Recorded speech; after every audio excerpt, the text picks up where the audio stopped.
की डॉक्टरांनी आल्याबरोबर आम्हाला म्हटलं की 2 दिवसामध्ये तुमची तब्येत दुरुस्त करतो. तर खरोखरच त्यांनी 2 दिवसामध्ये तब्येत दुरुस्त केली आणि तुम्ही रिझल्ट बघू शकता. भाव एकदम टकाटक झालेले आहे. त्यांना आता म्हणजे एकदम स्वस्त वाटते, काहीच प्रॉब्लेम नाही राहिला. मित्रांनो, जर तुम्हाला पण जिवंत रूपी देव पाहायचा असेल तर हा व्हिडिओ नक्की बघा. तर आज आम्ही आलो दुरानपूर हॉस्पिटलमध्ये, जे की आपल्या विदर्भातल्या अमरावतीमध्येच आहे. आणि या हॉस्पिटलमध्ये खूप दुरून पेशंट येतात. तर आज आम्ही आलो डॉक्टर सतीश सरांना भेटायला. आणि येथे दिवसभर पेशंटची गर्दी खूपच राहते. येथे लिफ्टची सुविधा आहे, जवळच मेडिकल आणि पेशंटची खूप काळजी घेतली जाते. तर चला सरांना भेटूया. नमस्कार मित्रांनो, आज मी आलो आहे अमरावतीला. इथं सतीश डाके सर आहे माझ्याकडे दुरानपूर हॉस्पिटलमध्ये. नमस्कार डॉक्टर. नमस्कार. तर आम्ही कशासाठी आले तुम्हाला व्हिडिओमध्ये माहीत पडणार आहे. पहिले तुम्ही आमचे प्रॉब्लेम समजून घ्या की प्रॉब्लेम काय होते. मला थोडे प्रॉब्लेम सांगता. मी 3 महिन्यापासून बिमार होतो. बरं, खूप डॉक्टरची म्हणजे कॉर्पोरेटची आणि अकोल्याचे डॉक्टरची पण औषध मला काही फायदा झाला नाही. तुमच्याकडे आल्यानंतर तुम्ही सांगितलं की 2-3 दिवसात तब्येत जमते. तर नक्कीच तुमची माझी तब्येत मध्ये 2 दिवसात एकदम दुरुस्त होऊन गेली. तर आज ते औषध चालू आहे. काय त्रास होतो तुम्हाला? मला म्हणजे खोकला होता आणि दमा होता. बाकी डॉक्टर म्हणे तुम्हाला हे परमनंट बिमारी होईल म्हणे, हे जमणारच नाही म्हणे. इथं आल्यानंतर तुम्ही जे सांगितलं त्याच्यामुळं माझी तब्येत एकदम जमून गेली. अच्छा, औषध चालू आहे. त्यांना म्हणजे रात्रभर झोप नाही लागत. रात्रभर झोपत नव्हतं. रात्रभर जागरण करावं लागत होतं. आणि खोकला पण कंटिन्यू रात्रभर दिवस खूप त्रास होतो. म्हणजे असं जगण्याची अशी इच्छा होती.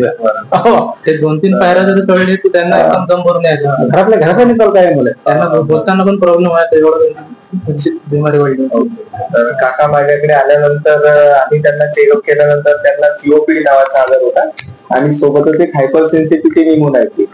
आणि ही कंडिशन अशी आहे की ऍलर्जी सारखी कंडिशन आहे, ज्याच्यामध्ये डायरेक्ट फुफ्फुसामध्ये कफ तयार होतो आणि तो एवढा घट्ट असतो की खोकला केल्यानंतर सुद्धा तो निघत नाही. तर यांच्या आजाराचं जसंही मला निदान माहीत पडलं, यांना मी क्लिअर सांगितलं आणि त्यांना 2 दिवसासाठी पण ऍडमिट करून त्यांची ट्रीटमेंट केली आणि ते एकदम ओके झाले. तर ते माझ्या ट्रीटमेंटनी खूप सॅटिस्फाईड आहेत आणि त्याबद्दल मला सुद्धा छान वाटते की माझा पेशंट लवकरात लवकर ठीक झाला. आणि आमच्याकडे अशाच प्रकारचे रुग्ण येतात की ज्यांना बऱ्याच दिवसाचा खोकला असतो, कोणाकोणाला 4-4 वर्षापासूनचा खोकला असतो. तर असे पेशंट आम्ही लवकरात लवकर ठीक करतो. मी स्वतः एक चेस्ट फिजिशियन आहे, त्यामुळे माझ्याकडे छाती रोग बद्दलचे सगळे आजाराबद्दलचे ट्रीटमेंट होतात. जसे की निमोनिया, कोविड मध्ये आमचं काम खूप चांगलं होतं. त्यानंतर अस्थमा, सीओपीडी म्हणजेच बीडी किंवा सिगरेट पिल्यामुळे होणारा त्रास, त्यानंतर ऍलर्जीचे जे आजार आहेत ते, त्यानंतर इंटरस्टिशियल लंग डिसीज म्हणजे फुफ्फुसामध्ये जो वाताचा प्रकार होतो त्यामुळे होणारा खोकला. त्याच प्रकारे आपल्याकडे जे फुफ्फुसाचे आजार आहेत जसं टीबी आहे, निमोनिया आहे, याच्याबद्दलचे सुद्धा उपचार आपल्याकडे होतात. धन्यवाद. तर आम्हाला अजून पण विश्वास नव्हता की डॉक्टरांनी आल्याबरोबर आम्हाला म्हटलं की 2 दिवसामध्ये तुमची तब्येत दुरुस्त करतो. तर खरोखरच त्यांनी 2 दिवसामध्ये तब्येत दुरुस्त केली आणि तुम्ही रिझल्ट बघू शकता. भाव एकदम टकाटक झालेले आहे. त्यांना आता म्हणजे एकदम स्वस्त वाटते, काहीच प्रॉब्लेम नाही राहिला. डॉक्टरांना खूप धन्यवाद करतो. त्यांनी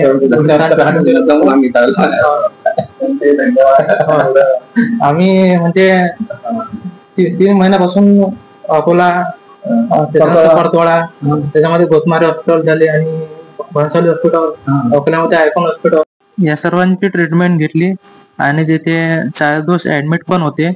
परंतु आम्हाला काहीच फायदा झाला नाही. शेवटी मी गुगलवरती चेक केले आणि मला यातले रिव्ह्यू खूप छान दिसले आणि माझे बाबा येथे अवघ्या 2 दिवसातच निरोगी झाले. आणि याबद्दल डॉक्टर स्वरूपी देवांचे पुन्हा मनापासून खूप खूप आभार करतो. तुमच्या पण घरी किंवा आजूबाजूला कोणी असे असेल ज्यांना प्रॉब्लेम आहे तर त्यांना हा व्हिडिओ नक्की शेअर करा. हॉस्पिटलचा ऍड्रेस आहे पोल्युशन कंट्रोल ऑफिस जवळ, रुक्मिणी नगर रोड, अमरावती.